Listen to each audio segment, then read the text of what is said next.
Federal board of revenue ने माह दिसंबर 2023 में 1 खरब रुपए से जायद के महसूलात जमा करके तारीख रकम कर दी। इस माह के दौरान 1021 अरब रुपए के महसूलात जमा किए गए। FBR की जानिब से इतवार को जारी एलामिया के मुताबिक दिसंबर में जारी किए गए 38 अरब रुपए के रिफंड्स एडजस्ट करने के बाद खालिस महसूलात की वसूली 984 अरब रुपए रही। रवां माली साल की पहली शिशमाही के हदफ 4425 अरब रुपए के मुकाबले में 4468 अरब रुपए जमा किए गए।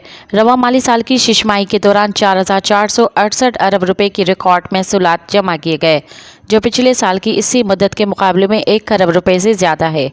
मज़ीद ख़बरनि ऐं तफ़सीलात लाइ विज़िट कयो असांजी वेबसाइट www.awamiNewsHD.com ऐं ॾिसंदा रहो अवामी न्यूज़ HD।